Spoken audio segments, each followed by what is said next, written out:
la carrera espacial al rojo vivo, la exploración de esta nueva frontera fue algo más que una simple expedición científica. Fue un juego de poder con devastadoras consecuencias. Como ambos lados sabían, quien controlara el espacio, controlaría el planeta Tierra. Antaño pertenecientes a la ciencia ficción, las pistolas de rayos, la guerra orbital y la aniquilación planetaria entraban en el reino de la realidad. A medida que se divisaban nuevas y terroríficas posibilidades en la carrera espacial, el temor invadía la Tierra. Alimentado con un combustible de paranoia y propaganda política, ese temor pronto empezó a tener vida propia.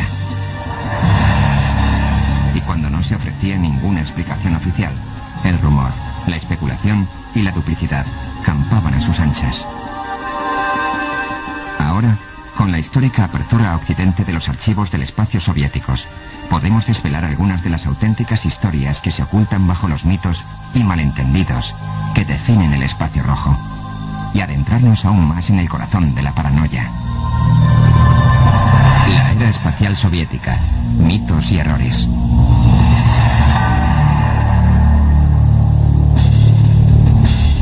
En la atmósfera de la Guerra Fría, una información mínima podía desencadenar histeria y exageración.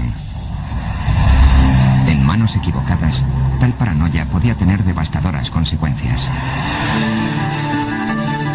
En ninguna ocasión se plasmó con tanta veracidad como en la radical teoría de conspiración que salió a la luz en 1978. Esta teoría sostenía que los soviéticos estaban a punto de conseguir una superarma del espacio, que aniquilaría blancos norteamericanos desde el espacio. Algunos creían que esta operación ultrasecreta, apodada Harvest Moon, ya estaba empezando a destruir satélites espías norteamericanos, y que pronto les seguirían instalaciones militares e incluso ciudades. Y no se trataba de las especulaciones distorsionadas de un loco. La teoría se sustentaba en los temores del general en jefe George Keegan, jefe de inteligencia de las Fuerzas Aéreas de Estados Unidos.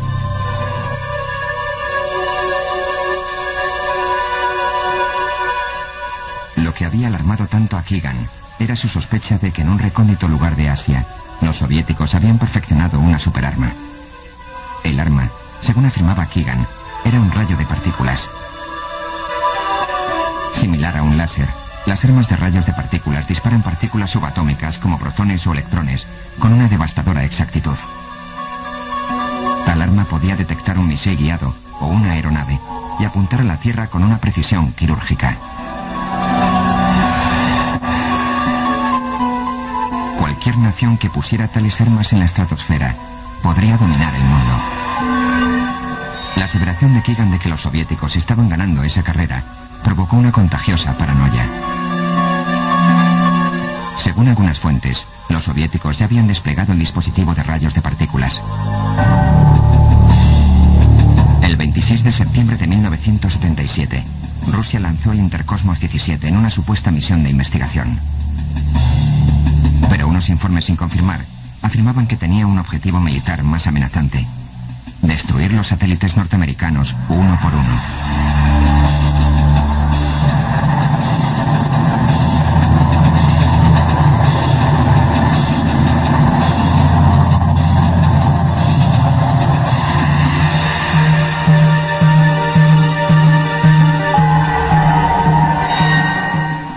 No pudo encontrar ni un indicio que apoyara la teoría de Keegan de que los soviéticos estaban desarrollando una eficaz arma de rayos de partículas.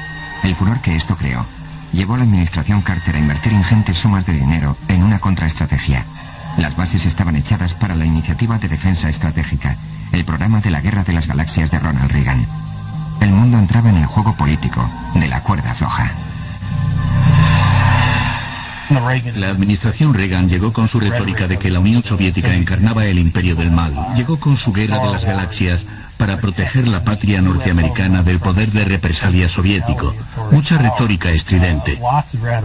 Y aunque en realidad nunca se estuvo cerca de un ataque nuclear sobre la Unión Soviética, creo que esto no quedó claro para los responsables y el pueblo soviético.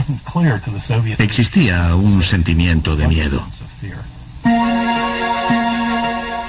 En teoría, el escudo espacial de alta tecnología era pura perfección.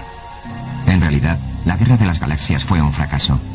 No solo era increíblemente costoso, sino que sufría unas carencias fundamentales, empezando por el hecho de que tenía que tener un porcentaje de éxito del 100% y de que nunca pudo ser puesto a prueba adecuadamente. Años de investigación y de batallas políticas habían sido en vano, todo por una exagerada suspicacia que se convirtió en una amenaza fantasma. Más tarde, con la apertura de los archivos secretos soviéticos, la aseveración de la CIA se confirmaría. Ningún arma ultrasecreta fue jamás documentada. La base que supuestamente lo fundamentaba se reveló una simple prueba nuclear de alcance medio.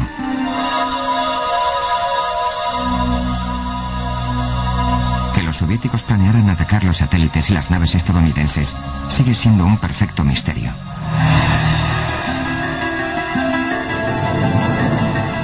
Del mismo modo que Occidente cuestionaba las intenciones soviéticas, estos miraban el programa del transbordador estadounidense con inquietud.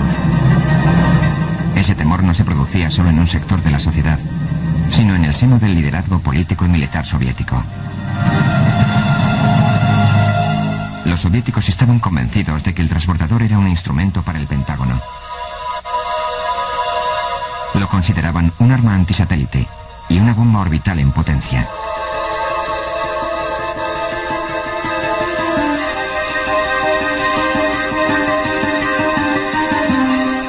Para contrarrestar su recelo hacia el transbordador estadounidense, los soviéticos empezaron a trabajar en un proyecto similar. Lo llamaron Buran.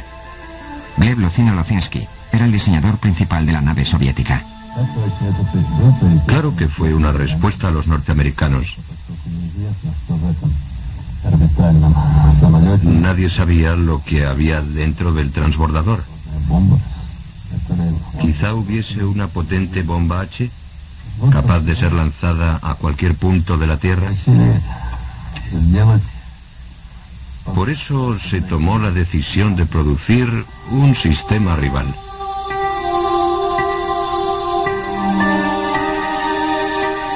La mutua desconfianza mantuvo a Estados Unidos y la Unión Soviética en una acelerada espiral de acciones y reacciones. En ocasiones, las maniobras en un continente eran motivadas por hechos reales acaecidos en el otro, pero en su gran mayoría, a pesar de la aparente libertad de prensa y apertura de Occidente, los ciudadanos de ambas naciones carecían de una información exacta. Las noticias recibidas del otro lado del océano se miraban con suspicacia y los informes oficiales del propio gobierno se acogían con gran escepticismo. Para conseguir entender esta época de recelo y engaños, debemos remontar a los orígenes mismos de la carrera espacial. Mientras los primeros ingenieros y diseñadores involucrados en la tecnología orbital eran unos incondicionales entusiastas del espacio, los que financiaban el proyecto no lo eran tanto. El progreso solo se financiaba en aquellas áreas claramente relacionadas con fines militares. La exploración espacial fue una consecuencia política posterior y se usó no como un medio de adelanto científico, sino como un instrumento de propaganda política.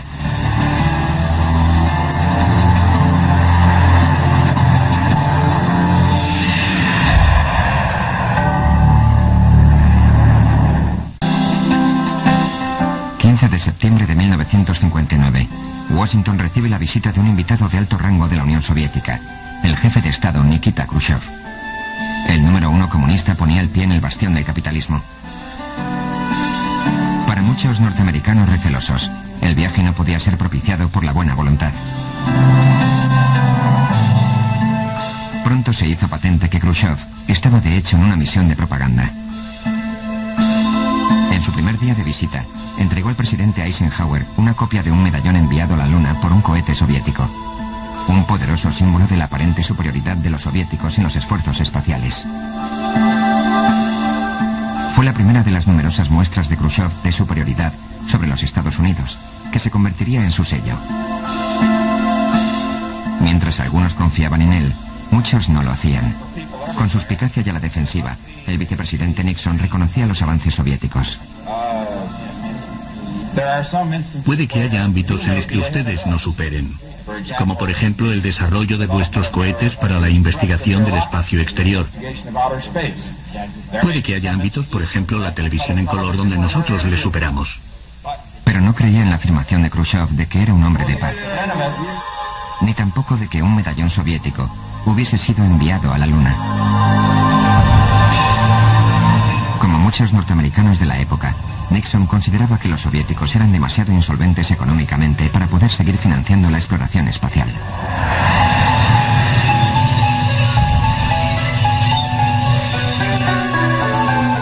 Nixon se equivocaba. Para Khrushchev, el espacio era un inapreciable instrumento de propaganda. El mundo había asociado la exploración del espacio con la superioridad técnica, a la vez que ideológica. Khrushchev intentaría usar esa fuerza para ganarse la alianza de los nuevos regímenes que llegaban al poder en todo el mundo. Nuestros logros en la exploración espacial han forzado al mundo capitalista a mirar a nuestra sociedad socialista con otra perspectiva, incluido el desarrollo científico e industrial.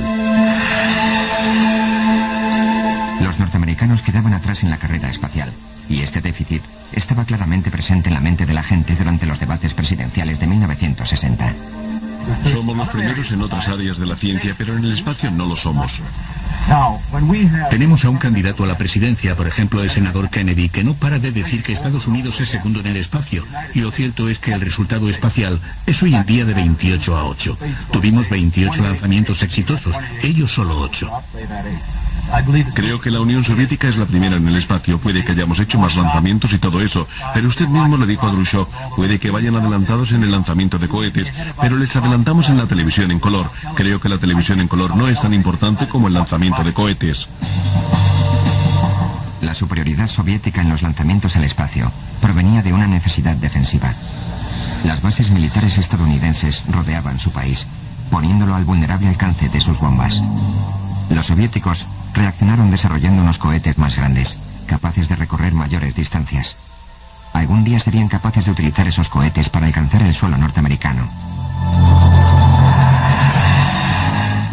Khrushchev se interesó por el lanzamiento de satélites para demostrar públicamente que sus cohetes eran capaces de recorrer tales distancias.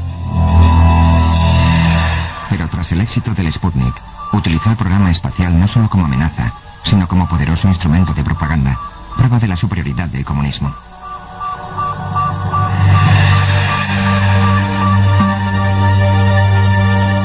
Pero no todo fue política.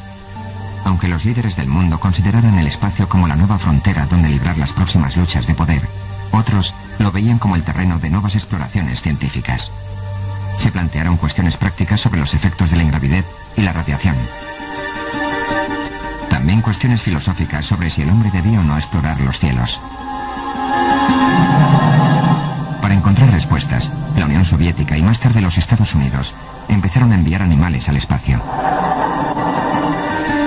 Con el lanzamiento de Laika en 1957, los soviéticos demostraron que la vida era posible en el espacio, orbitando a miles de kilómetros de la Tierra. Los responsables se congratularon pronto de sus éxitos, pero silenciaron el desenlace de la historia. Lo que ha aparecido en los últimos años es que el escudo térmico falló en el lanzamiento de Laika y que murió por una sobreexposición al calor y a la radiación. El investigador jefe, Dr. Oleg, ha revelado recientemente que es uno de los experimentos que lamenta, porque sabía que la Tierra estaba condenada a muerte. Los científicos confiaban en que un ser humano podía sobrevivir a las exigencias físicas del viaje, pero oí las presiones psicológicas. Los animales se aventuraban en el espacio sin darse cuenta de lo que les ocurría. No sufrían anticipación, temor o ilusión. Esos son los demonios de la mente humana. ¿Se volvería loco el hombre en el espacio? Durante sus vuelos, los primeros cosmonautas como German Titov tenían que probar que estaban sanos antes de poder utilizar cualquier equipo a bordo de la nave. Había un bloqueo de seguridad cuyo código estaba escrito en un sobre. La idea era que si el cosmonauta tenía que hacer alguna maniobra, primero debía desempeñar una función normal. Necesitaba abrir un sobre, leer un código y teclearlo en una tabla lógica. Esto demostraba que funcionaba con normalidad.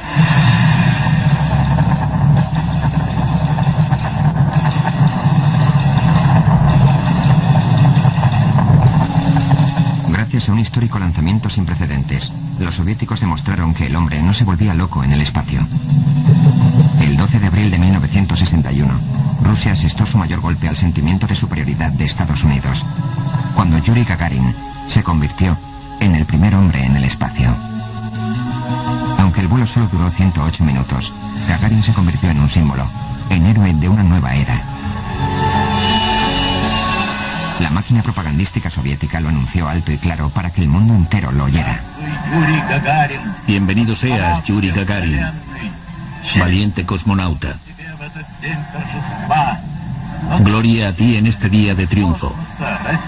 Te recibimos a tu vuelta del espacio como conquistador del universo. El país y su capital, Moscú, te saludan. Camarada primer secretario del Comité Central, el primer vuelo tripulado del mundo se ha hecho el 12 de abril de 1961 a bordo de la nave espacial soviética Vostok.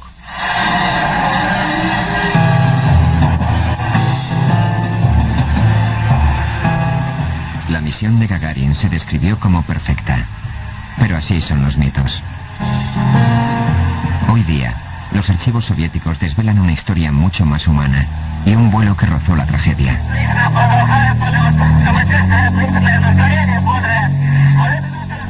Al regresar la nave de Gagarin hacia la atmósfera terrestre, la cápsula del módulo no se separó como estaba previsto. La nave se tambaleó fuera de control. En esos angustiosos minutos, la nave no fue correctamente orientada hacia la reentrada.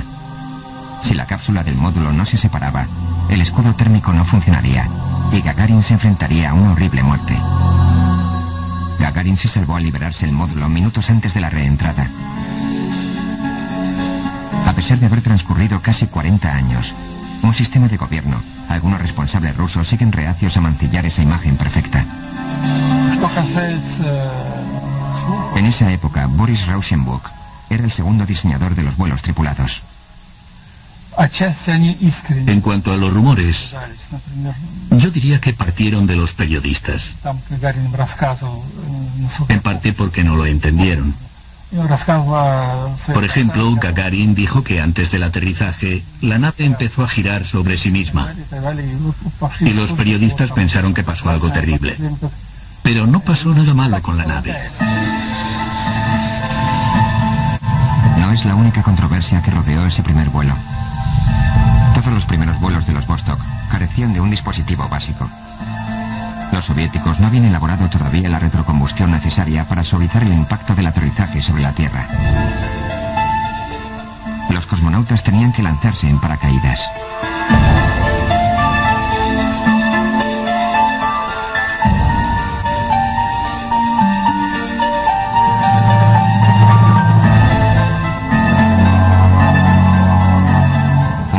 Que conmemoraba el primer vuelo de Gagarin fue clasificada como secreta por su descripción del regreso en paracaídas.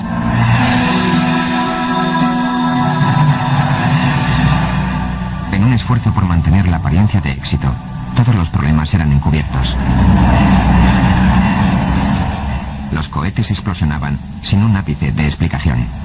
Con el mundo pendiente de cada movimiento suyo, de cada declaración suya, los soviéticos optaron por el silencio como estrategia política. Tal era el caso de los cosmonautas. Desde el principio, sus vidas se mantuvieron en secreto. Éramos unas personas muy secretas.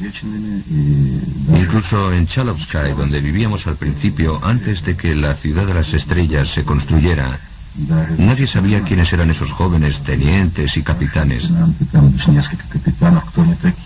Pronto por la mañana un autobús verde venía a recogernos y nos llevaba a alguna parte, pero nadie sabía dónde.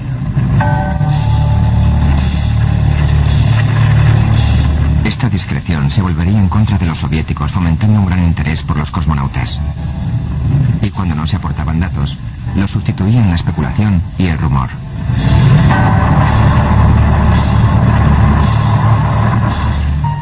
Empezaron a circular mitos por el mundo, como el del hombre perdido en el espacio.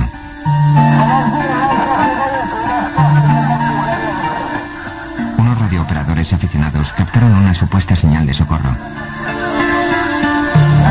Provenía de un cosmonauta soviético perdido, que flotaba sin rumbo por el espacio.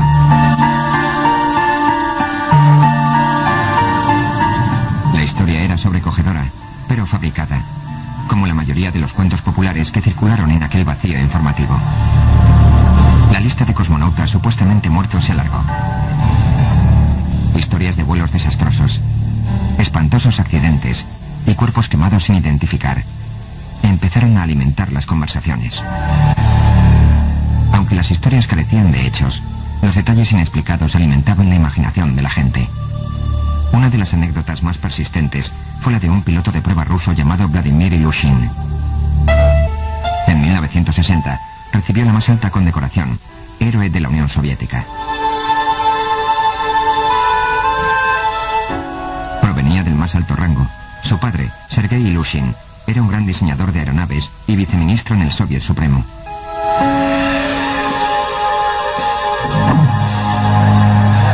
Poco después de haber recibido su galardón, Ilyushin empezó a perseguir la meta de convertirse en el primer hombre en el espacio.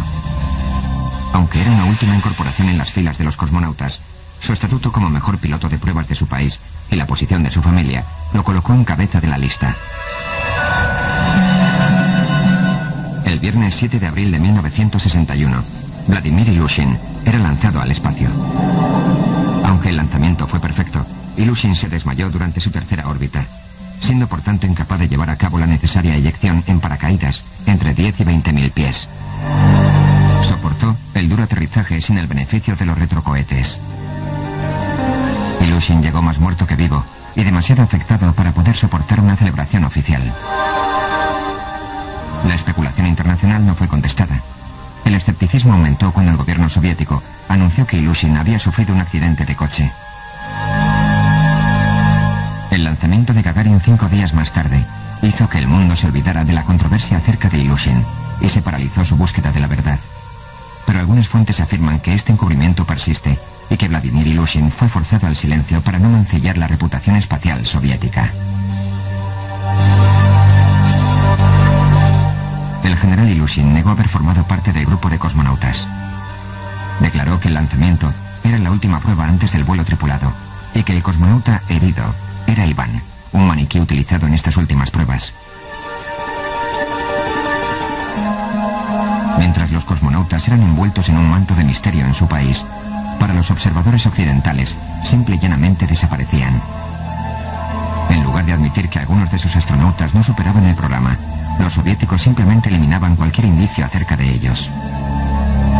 Estos descarados intentos de reescribir la historia provocaban las peores especulaciones de los occidentales acerca de la suerte de esos rostros desaparecidos. La Unión Soviética mostró originalmente unas fotos de los cosmonautas con algunos espacios vacíos. Más adelante, por error, sacaron unas imágenes no retocadas, de manera que los observadores occidentales pudieron comprobar que algún hombre había desaparecido. La verdad resultó ser más inocente de lo que se sospechó en la época. Grigori Nilubov era un talentoso aunque egocéntrico joven piloto. Era tan impresionante que se convirtió en el principal candidato para el primer vuelo espacial soviético, como lo anunció el director del entrenamiento de los cosmonautas, el general Kamanin. Teniente Yuri Gagarin. Teniente German Titov. Capitán Grigori Nilubov. Pero tras una reyerta pública en estado de embriaguez, fue despedido del programa. Nilubov pronto pilotaba jets en la remota Siberia. Amargado, se hundió en el alcoholismo y la depresión, hasta que el 18 de febrero de 1966 se cruzó por delante de un tren y murió.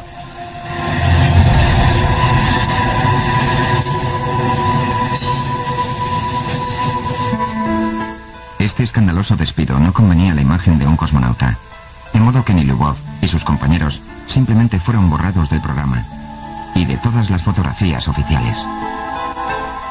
Pero al reescribir la historia para reflejar únicamente su lado positivo, los soviéticos solo avivaban las llamas de los rumores en todo el mundo. Pronto, todo acontecimiento sería cuestionado. Cada pregunta sin contestar aumentaba aún más las suspicacias. Misiones enteras de lanzamientos eran puestas en duda. El orgullo fue sustituido por la desconfianza. El espacio, en su día un territorio virgen plagado de posibilidades, se convertía en un prohibido, misterioso y decepcionante vacío.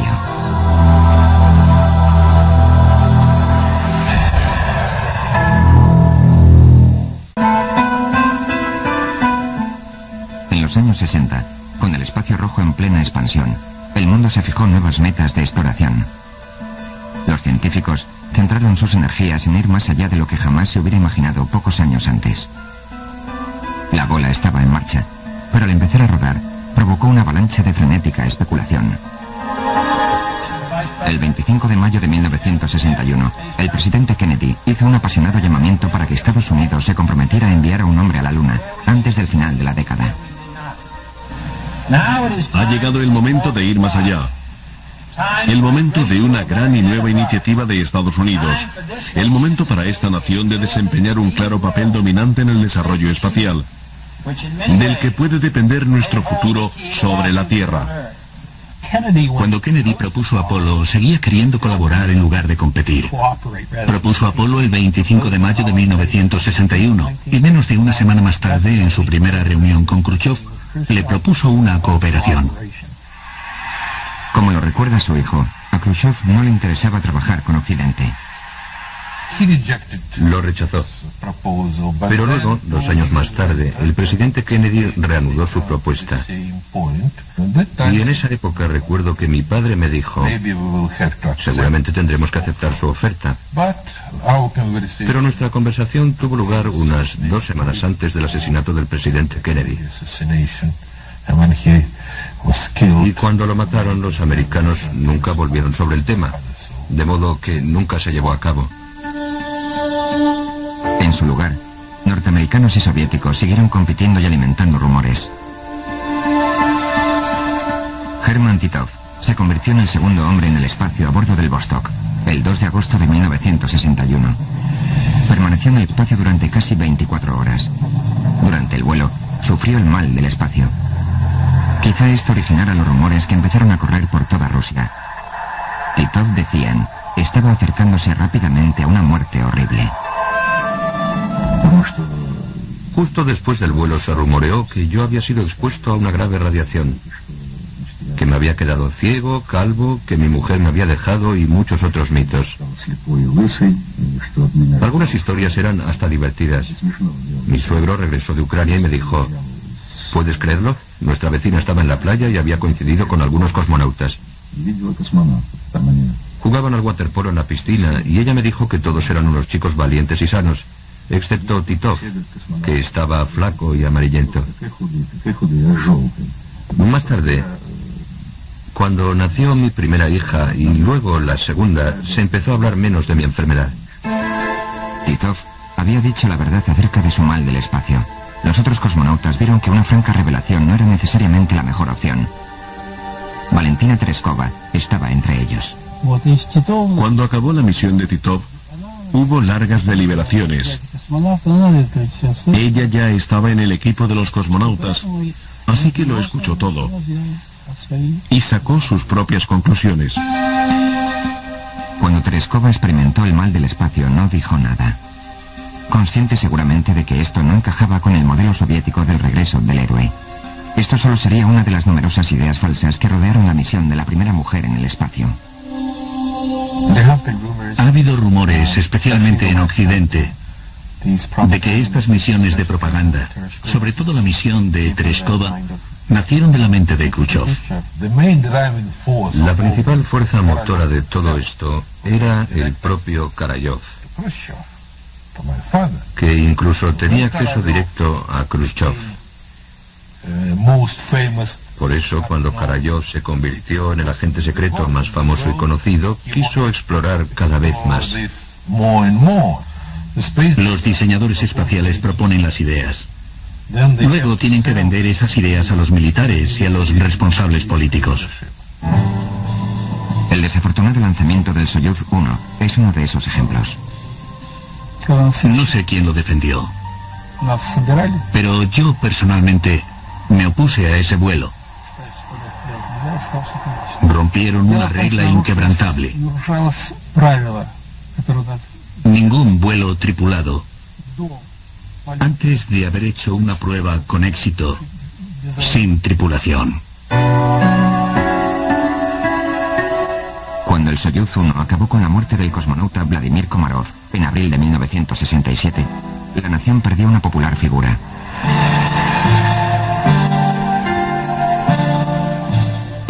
el pueblo lo lloraba, el gobierno mantenía un silencio oficial.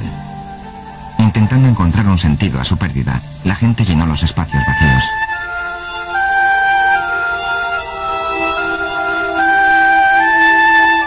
Los relatos más gráficos de su fallecimiento describían la captación de sus agonizantes gritos por unas radios estadounidenses. Según ese rumor, él sabía que iba a morir y empleó sus últimos momentos en despedirse de su mujer y compañeros. Se decía que mientras iniciaba el descenso, informó de una elevación de la temperatura y que los últimos sonidos que se oyeron fueron sus torturados alaridos. Aunque la historia de los minutos finales de Komarov sea convincente, no está basada en la realidad. Los informes sobre su trágica misión revelan sus desesperados intentos por controlar el vehículo y que tuvo poco tiempo para despedidas. Y que cualquier desintegración orbital habría ocurrido en el momento de apagón, cuando las comunicaciones son imposibles. La historia de una transmisión por radio es sin duda producto de la pura ficción. Con la apertura del archivo espacial soviético, el mito puede ahora separarse de la realidad. Lo que realmente perdió el cosmonauta fue el fallo del paracaídas. Lo mismo habría ocurrido con la tripulación de la segunda nave. Vykovsky, Eliseyev, Krunov. El equipo habría perecido y en lugar de uno, habríamos perdido a 4 hombres en 2 días. La especulación también alcanzó a Gagarin, cuando apareció con una cicatriz en la ceja. El rumor quiso que hubiesen atentado contra su vida. La realidad era mucho menos gloriosa. Estábamos de vacaciones juntos en Foros, en Crimea, en 1961, justo después de mi vuelo. Se balanceó en una cuerda y se golpeó la ceja contra un muro de piedra. Como lo reveló el general Kamanin en su diario, la historia que acabamos de oír también es una tapadera. En su investigación oficial de lo ocurrido, Kamanin descubrió que Gagarin se había hecho la cicatriz al evitar ser atrapado por su mujer en una situación comprometida con una enfermera. Valentina llamó a la puerta. Unos momentos después, la puerta se abrió y apareció una enfermera, Ana, de 27 años. Valentina le preguntó dónde estaba Yuri. Ana le contestó, acaba de saltar por el balcón. La muerte de Gagarin en 1968 también desencadenaría otra oleada de especulaciones. Se había estrellado en un vuelo de entrenamiento rutinario. Varias teorías empezaron a circular. Se dijo que había muerto porque había engordado y no estaba ya a la altura de su imagen de joven y sonriente cosmonauta. Incluso se llegó a comentar que no podía soportar el peso de un terrible secreto y se había suicidado.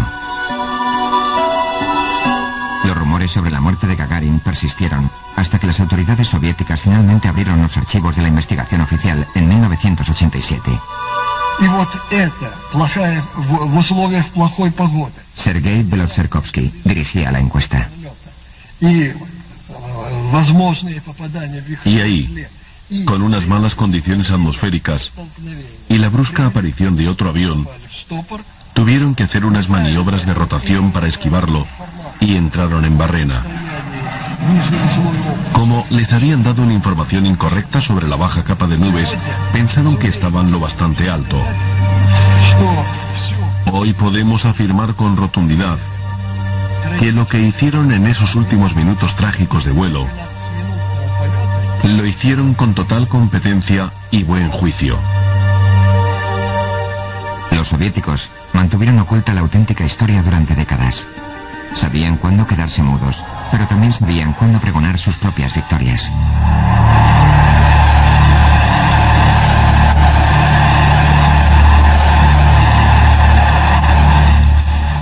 Los soviéticos continuaron demostrando su agilidad en el espacio. Ya habían sido los primeros en alcanzar la Luna y los primeros en tomar imágenes de su lado oculto. En enero de 1966, Luna 9 se convirtió en el primer vehículo espacial en hacer un suave aterrizaje en la Luna. Envió una visión panorámica de la superficie lunar. Poco después, Luna 10 giraría alrededor de su órbita. Los soviéticos realizaron varios alunizajes, Pero con la histórica misión del Apolo 11, los americanos fueron los primeros en llevar hombres a la Luna. De nuevo los rumores soviéticos echaron leña al fuego de la historia. La mitología espacial rusa moderna sostiene que Armstrong y Aldrin encontraron algo que iba más allá de su imaginación, en la superficie de la Luna. Armstrong, argumentaron, dijo al control de la misión: chicos, no somos los primeros aquí. Luego, inmediatamente, empezaron a hablar en un lenguaje de la NASA especialmente codificado para describir a sus superiores lo que estaba viendo. ¿Y qué es lo que vio? Estos mitos son tan persuasivos que el propio cosmonauta Gregory Grechko tuvo que investigar por su cuenta. Les tuve que preguntar eso para poder decir que había hablado con Aldrin, quien estuvo allí en persona y pisó la Luna con Armstrong, y verificar que no habían visto nada. Y había otro mito sobre el que tuve que preguntarle a Aldrin. ¿Habían visto a un viejo ruso llamado Porfiri Ivanov en la Luna, casi desnudo, que los ayudó a reparar su nave y luego a despegar? Porque existe tal mito en Rusia. Aldrin no me comprendía al principio, no podía creer que yo le estuviera preguntando eso. Luego se rió y me dijo que no habían visto a un ruso desnudo que les había ayudado. Y los soviéticos no fueron los únicos en albergar dudas sobre el espectáculo mediático que había traído la Luna a nuestros salones. Parecía tan real. Pero algunos telespectadores se preguntaron si existía en algún otro lugar que la tele. ¿Estamos seguros de que realmente ocurrió? En los Estados Unidos, un libro escrito por William Kaysing causó cierta conmoción al sugerir que no. Según Kaysing, la nave Apolo había despegado de la base de lanzamiento vacía. Armstrong, Aldrin y Collins estaban en realidad en una maqueta de la nave, en unos decorados de Nevada, preparados para encarnar los papeles principales en la mayor obra de ciencia ficción de todos los tiempos. Aunque los especialistas de la NASA refutaron el libro, no pudieron hacer nada para contrarrestar el aluvión de teorías de conspiración que siguieron su publicación.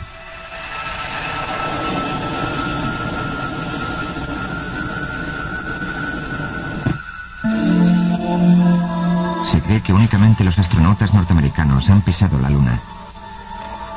Pero una especulación esperanzadora y fantástica lo rebatía. Un rumor popular ruso afirmaba que el vehículo Lunokhod, que los soviéticos lanzaron a la Luna en noviembre de 1970, no era ni mucho menos automático, sino que lo manejaba un conductor oculto. La persona que conducía el vehículo lunar era un agente de la KGB. Esto se publicó, y lo que pudimos reírnos cuando lo leímos. Estos mitos lunares solo añaden un toque de buen humor a las historias sobre la Luna. Pero no toda la especulación aparentemente infundada tiene que ver con la ficción. Misterios sin resolver, demasiado controvertidos para ser revelados hasta ahora, aún rodean el programa soviético espacial. Los secretos más celosamente guardados implican la observación de ovnis.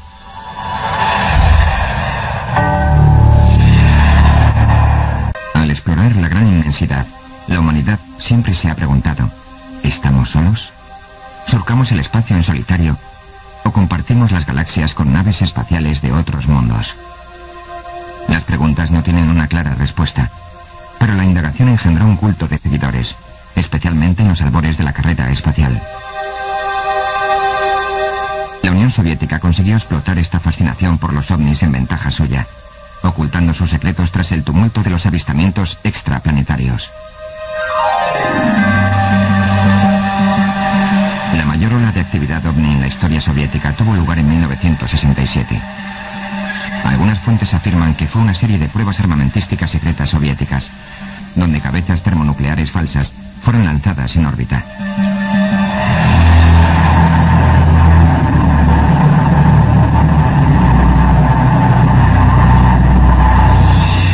Regresaban a la atmósfera justo después del crepúsculo sobre el suroeste del territorio soviético. Millones de embelesados observadores eran engañados, creyendo que estaban presenciando visitas extraterrestres. Lo que no sabían es que en realidad asistían a la desintegración de unas pruebas ilegales de bombardeos espaciales. Para los soviéticos, ansiosos de mantener oculta la verdad, La fiebre ovni era el señuelo perfecto. En lugar de aclarar el malentendido, una comisión oficial de la Academia Soviética de las Ciencias decidió seguir con la versión extraterrestre. Concluyeron que las apariciones eran un fenómeno inexplicado. Tanto Estados Unidos como la Unión Soviética explosionaron bombas nucleares en la atmósfera. Era una época en la que no sabíamos mucho de los efectos nucleares y se hizo esencialmente para descubrir lo que ocurría. Otra fiebre ovni se extendió por la Unión Soviética a finales de los 70. Pero de nuevo, se trataba de un instrumento de desinformación destinado a encubrir los lanzamientos nocturnos del cosmódromo secreto de Plesetsk. Los ciudadanos de a pie a menudo confundieron esta actividad con un fenómeno relacionado con los ovnis. Una vez más, el gobierno soviético no hizo nada por desmentir esos informes. Estimaban que era menos peligroso que la gente creyese en los ovnis a que tuvieran que desvelar sus instalaciones secretas de lanzamiento.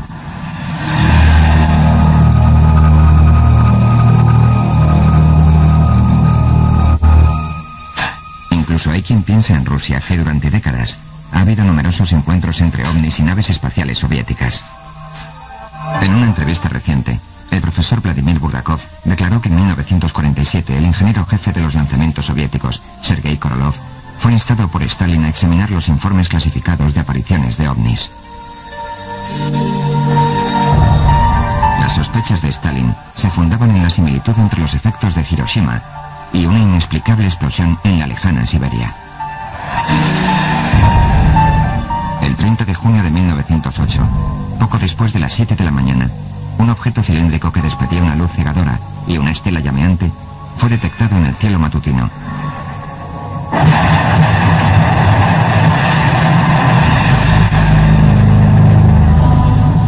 En 10 minutos, todavía a una altura de 6 a 10 kilómetros de la Tierra, explosionó en una tremenda bola de fuego, destruyendo instantáneamente más de 2000 kilómetros cuadrados, marcando la Tierra con los mismos estigmas que una explosión nuclear.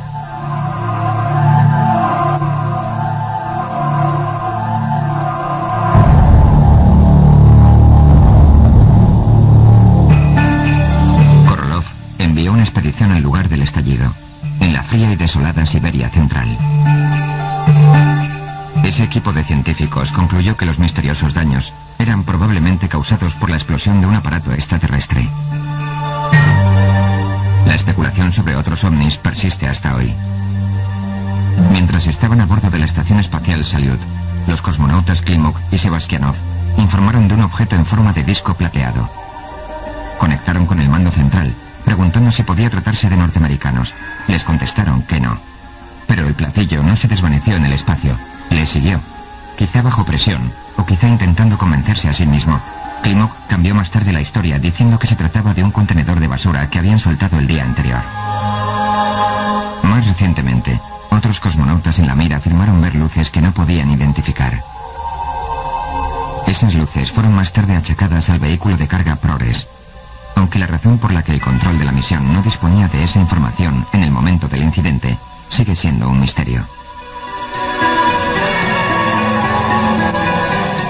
En otra misión de la Mir, fueron de nuevo señaladas unas luces.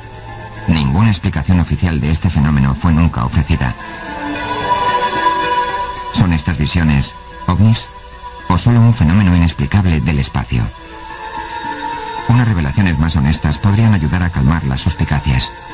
Pero en un campo dominado por el encubrimiento, el engaño y la fabricación, quizás sea demasiado tarde para que este precedente pueda cambiar.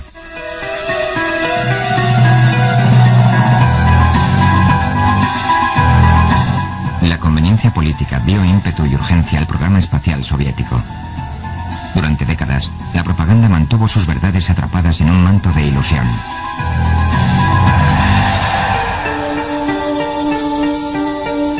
Y en ocasiones, ni siquiera existía ninguna versión oficial. El cosmonauta no moría, simplemente dejaba de existir. El espacio es inherentemente misterioso. Su sublime expansión existe al margen de la comprensión humana y bordea la percepción sensorial. Aunque su gélido vacío no puede sostener la vida humana, los rumores campan a sus anchas en tales condiciones y pueden desarrollar una vida propia. Hoy, podemos desvelar los orígenes objetivos de los mayores mitos y malentendidos soviéticos, pero otros misterios, profundamente guardados, seguirán maravillándonos para siempre. planteándonos las irresolubles cuestiones acerca de la relación del hombre con la galaxia y la vida en el universo tal y como la conocemos.